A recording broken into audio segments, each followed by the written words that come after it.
Hello' everyone, দিব্যন Prabha ব্লগলৈ আপোনালোকক পুনৰবাৰ স্বাগতম জনাইছোঁ। আজি হৈছে মোৰ ভণ্টিৰ বিয়া, গতিকে দিনটোত কি হ'ল নহ'ল আৰু দৰা আহোঁতে কি ঘটিলে কি নঘটিল, এফালে কইনা আহি আমাৰ সাজু, তাইক বহুত ধুনীয়া লাগিছিলে আৰু ফটোগ্ৰাফাৰে পূৰা ফটো মাৰি আছে, তাই পজ দি আপোনালোকক গোটেইখিনি দেখুৱাই থাকিম, চাই থাকিব। এয়া কাৰিকৰে ৰাতিপুৱাৰ পৰাই বিভিন্ন ধৰণৰ ব্যঞ্জন বনাই আছে। অৱশ্যে মোৰ ভণ্টিহঁতৰ ঘৰ শংকৰপুৰ হয়, সেইকাৰণে বিয়াখনত কোনো মাছ মাংস নাছিল, পনীৰ আছিলে আৰু বাকীখিনি আছিলে। প্ৰথম আপোনালোকক খোৱাৰ পৰাই দেখাই লওঁ। ঘৰৰ এয়া ৰাইজে, ভাইটি আৰু মায়ে খাই লৈছে, যিহেতু আলহী শুশ্ৰূষা কৰিব লাগিব। ময়ো খাই ল'লোঁ। পিছে কেৰেলা খাই আপোনালোকে ভাল পায়নে? মোৰ বিৰাট প্ৰিয়, মই প্ৰথম কেৰেলাতে ধৰিছোঁ। আৰু এয়া হৈছে মোৰ হাজবেণ্ড, বৌ, মা, তেওঁলোকো আহি পালেহি আৰু সকলোৱে খাই লৈছে। আপোনালোকক এতিয়া মই দেখুৱাম কি আছিলে। এইফালে ফ্ৰাইজখিনি আছিল, তাৰপাছত এয়া পনীৰ আৰু এয়া দালি আছিলে, ভাত, পোলাও আৰু এয়া সৰু আলুৰ পাপৰ ফ্ৰাই, পদিনা চাটনি, নান আছিলে আৰু কিবাকিবি দেই। তেনেকৈ সকলোৱে খাই লৈছে। এইখিনি ভণ্টিৰ লগৰ ছোৱালী, সিহঁতে ধুনীয়াকৈ খালে, খুব এনজয় কৰিলে যেন লাগিল বিয়াখনত। আৰু বিয়াখন অৱশ্যে তাইৰ বিয়াখন এসপ্তাহত হৈছে। বহুত কষ্ট হ'ল ঘৰৰ মানুহৰ, বিশেষ এটা কাৰণত সোনকালে পতা হ'ল। দেৰিকৈ হোৱা কথা আছিল, কিন্তু অলপ প্ৰব্লেমৰ কাৰণে জল্দি হৈ গ'ল। এতিয়া আমি ওলাইছোঁ দৰা ঘৰলৈ। এইফালে পাছফালে আছে কাকু, জানমিন, হাই, আৰু আমাৰ কমনীজনী, হাই কৈ দিয়া। আৰু এইফালে আমাৰ দিব্য আৰু মই।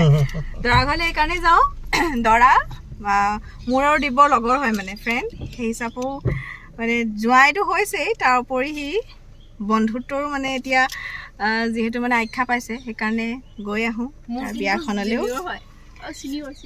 আৰু এইফালে এইৰো হৈছে ছিনিয়ৰ। আৰু আগত গৈ আছে আমাৰ ল'ৰা পল্টন, গতিকে তাতো দেখামগে, চাই থাকিব।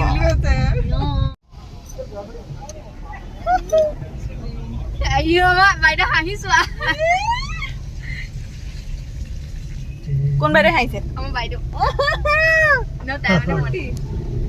এইয়া আগত গৈ আছে আমাৰ ল'ৰাকেইটা, পুৰা ফালিছে। জল্দি বোলা বোলে। দৰা ঘৰ পাই গলোহি। পেণ্ডেলৰ কালাৰ একেই দুইটা, দৰা ঘৰ কইনা ঘৰ। দৰা ঘৰে কইনা ঘৰে একেই হ'ল, মিলাই কৰিছে আৰু প্ৰেম জনমে জনমে।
खूब पते से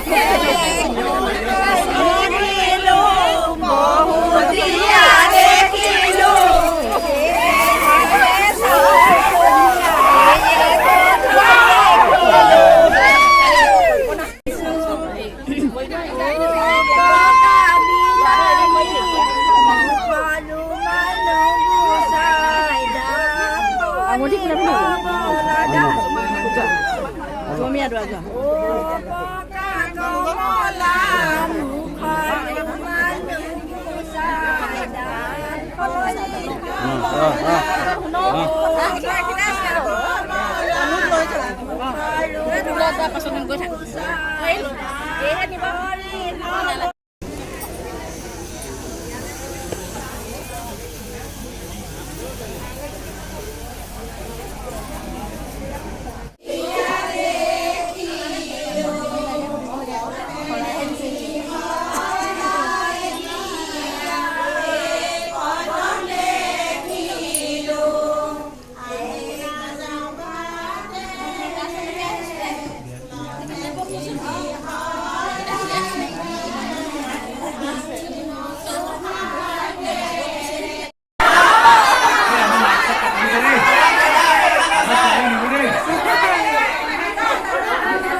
দৰাৰ ভায়েকে কইনা খুজিবলৈ অহাৰ পাছত আমি আৰু কইনা এনেকৈ উলিয়াই পঠিয়ালোঁ।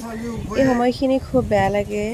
এজনী ছোৱালীয়েহে এই অনুভৱখিনি বুজিব পাৰে যে নিজৰ ঘৰখন ত্যাগ কৰি বেলেগ এখন ঘৰলৈ গুচি যোৱাৰ সেই দুখখিনি বা সেইখিনি যিমান যেনেকুৱাই নহওক মানে এটা বৰ বেলেগ ধৰণৰ দুখে আৱৰি ৰাখে। এয়া তাইৰ এনেকৈ ভায়েকে আখৈ দিছে। লাহে লাহে সময়খিনি যোৱাৰ পাছত তাই গুচি যাবগৈ আমাৰ ঘৰৰ পৰা।